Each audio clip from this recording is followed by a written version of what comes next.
थाना गंगोह क्षेत्र के ग्राम जहरा निवासी कविता पत्नी सुनील कुमार सहारनपुर स्थित एसएसपी कार्यालय पहुंची, जहां उन्होंने अपने साथ हो रहे कथित उत्पीड़न की शिकायत करते हुए न्याय की गुहार लगाई। महिला ने आरोप लगाया कि ससुराल पक्ष के लोग लगातार दहेज की मांग कर रहे हैं और मानसिक और शारीरिक रूप से प्रताड़ित कर रहे हैं। कविता ने अपने शिकायती पत्र में बताया कि उनकी शादी सुनील कुमार से हुई थी, जो फिलहाल पुलिस विभाग में ट्रेनिंग पर है। आरोप है कि पति के नौकरी पर लगने के बाद ससुराल पक्ष के लोगों का रवैया और अधिक कठोर हो गया। महिला के अनुसार जेठ राजकुमार, आदित्य और देवर सहित परिवार के अन्य सदस्यों ने दहेज की मांग बढ़ा दी और उसके साथ दुर्व्यवहार किया। पीड़ित का कहना है कि उसने कई बार समझाने की कोशिश की, लेकिन उल्टा उसे घर से निकालने की धमकियां दी गई। कविता ने बताया कि वो स्वयं भी पुलिस विभाग में भर्ती की तैयारी कर रही थी, लेकिन ससुराल पक्ष के उत्पीड़न ने उसके सपनों को तोड़ दिया। कविता ने एसएसपी से कहा कि यदि उसे न्याय नहीं मिला तो वो पुलिस लाइन में आत्मदाह करने को मजबूर हो जाएगी। मामले की गंभीरता को देखते हुए पुलिस अधिकारियों ने प्रकरण की जांच करने का आश्वासन दिया है। मेरा नाम कविता है। मैं गांव जेरा, जिला सहारनपुर की रहने वाली। मेरा थाना गंगोह पड़ता है। मेरा कोर्ट केस चला था 20 चला हुआ है, जो कि कोर्ट में विचाराधीन है। 20/24/2024 से मेरा पति और मेरे देवर का नाम निकला हुआ है, जो कि मेरे पति ट्रेनिंग पे चले हैं वर्तमान में मुरादाबाद ट्रेनिंग पर। उसमें तो मेरी कोर्ट में से केस डायरी वापस जा रखी है सर। दो महीने से कुछ अपर दिन हो गए सर, अब तक उनका नाम नहीं चढ़ा, मेरी विवेचना पूरी नहीं की गई। इसके बीच ही मुझे बार से बार फैसला करने के लिए जोर दिया जा रखा। मेरी जान को भी खतरा है सर। मुझे 20 नवंबर 2025 को मेरे घर से उठा के लाए SHO sir Piyush Dixit sir, 2 police वाले सर। तो मुझे पूरे दिन थाने में बैठा कर रखा, मेरे साथ बदतमीजी भी की गई सर। मैं वहाँ पर मेरे जेठ राजकुमार और मेरे ससुर पाल्य को बुलाया गया था फैसले के लिए। जब मैंने मना किया तो मुझे परेशान किया गया सर। ये कहा अब तो जेल भेज देंगे। मैंने कहा सर जी जेल भेज दो, कुछ कर लो। मैंने कहा सर फैसला नहीं करूँगी जब तक इंसाफ नहीं मिलेगा। इसी बीच उन्होंने मेरे साथ मारपीट की, धक्का मुक्की कर सर जी, मेरे साथ बाल पकड़ के ऐसे सर पीयूष दीक्षित ने सर। फिर उसके मुझे साथ मारपीट की सर। फिर मैंने मना कर दिया तो उन्होंने कहा जेल भेज दे। मैंने सोचा, मैंने कहा मैं खुद दरोगा की तैयारी करी थी, मुझे लगा कि ऐसा नहीं कर सकते सर मेरे साथ। तो उन्होंने सच में ही मुझे रात के 9:45 बजे सहारनपुर जेल में भेज दिया। और जो मुझे मैडम छोड़ गई, मेरे साथ 3 लेडीज और 2 जेंट्स थे सर। जो मैडम दरोगा थी वो जेलर सर को ये बोल गई खुद ही कि इसकी कोई गलती नहीं है और इसको सर ने ऐसे ही भेजा है, इसके कुछ मत कहना।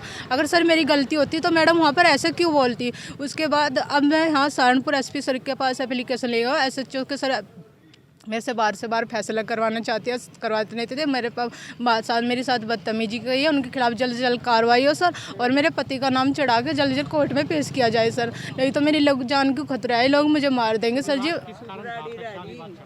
मेरे जेठ ने मेरे साथ गलत किया था, इसलिए मेरा मुकदमा कोर्ट में चला हुआ है सर।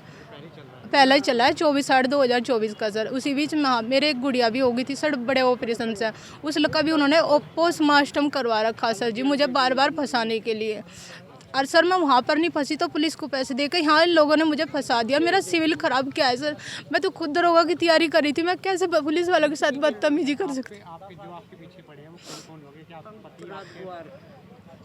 मेरे जेठ राजकुमार, मेरा ससुर, मेरा बड़ा जेठ राजकुमार, उससे छोटा आदित्य जो पुलिस में है, वर्तमान में मरेली पुलिस में ज्वाइनिंग है। वहाँ पर 100 नंबर को बार फ़ोन करता है, वो बदतमीजी करता है। ऐसे उनकी सुनी जाती है, हमारी कोई नहीं सुनी जाती। और एसएचओ सर ने मेरे साथ बदतमीजी किया उनके कहने से, क्योंकि सर उनके साथ मिले हुए हैं सर। मेरे पति मुकदमे में से नाम निकलवा कर वर्तमान ट्रेनिंग करे मुरादाबाद 23वीं बटालियन PS। हाँ जी सर, वो दूसरी शादी करना चाहती है। मेरे साथ बदतमीजी की जा रही है उसके द्वारा ही, वही सबको सपोर्ट कर रहे हैं। हम 4 बहनें हैं, हमारा कोई भाई नहीं है सर। महिला सशक्तिकरण की बात करता है प्रशासन और सरकार, तो इसको लेकर क्या कहें? ये सब दिखावा हो रहा है, ये कुछ नहीं हो रहा। जब मेरे साथ खुद पढ़ी लिखी लड़की के साथ इतना कुछ हो रखा है तो मैं कैसे मानूँ आम महिलाएं भी सुरक्षित होगी सर। योगी सरकार कहते हैं लड़कियों को सुरक्षा दो, लड़कियों को समय पर साधन दो, अगर गैर टेम हो जाए। मेरे साथ ऐसा कुछ नहीं हो रहा सर। जब मेरे पढ़ी लिखी लड़की के साथ ऐसा कुछ नहीं हो रहा तो मैं सामान्य जनता के साथ कैसे मान लूँ ऐसा हो रखा है। मैं योगी सरकार से उम्मीद करती हूँ कि जल्द से जल्द इन लोगों के खिलाफ कार्रवाई हो सर, जब मैं मानूँ। जी सर, अगर कार्रवाई नहीं होगी ऐसे ही चलता सर, मैं बहुत परेशान हूँ, मानसिक रूप से बहुत परेशान हूँ। क्योंकि ना तो मैं थाने में जा सकती, ना मैं बार सहारनपुर एसपी सर के पास भी आके थकी।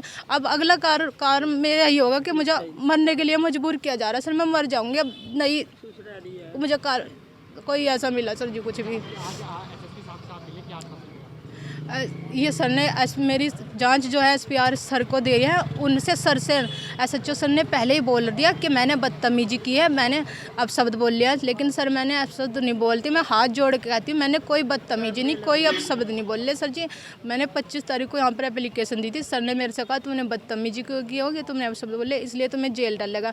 नहीं सर मैंने कोई बदतमीजी नहीं की, कोई अपशब्द नहीं बोले सर। मैं हाथ जोड़ के विनती करती हूँ सर, मैं खुद सिविल मेरा ख़राब किया जा रहा, मैं दरोगा की तैयारी कर रही थी। पुलिस में ना जाए। हाँ जी सर, और मेरे पति का नाम ना चढ़े, मुझे बार से बार वे लोग आराम से रहे और मुझे मारने की प्लान बना जा रही है सर जी।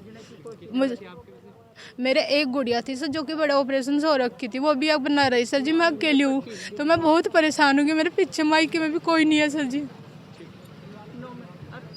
मैं मरने के लिए सर मजबूर हूँ। अब जब मुझसे तो मुझे जल्द से जल्द नाचार मरूंगी, आज भी सर की आई सानपुरी मरूंगी, यानी घर में नहीं मरूंगी, यहाँ पर ही मरूंगी, यही मरूंगी सर जी, क्योंकि मैं यहाँ बहुत बार आ चुकी हूँ। क्या तो मेरे जल्द से जल्द लोग खिलाफ कार्रवाई करो सर जी, नहीं तो यहाँ सबके सामने यही मरूंगी, अपने आप को यही ख़त्म करूँगी सर जी।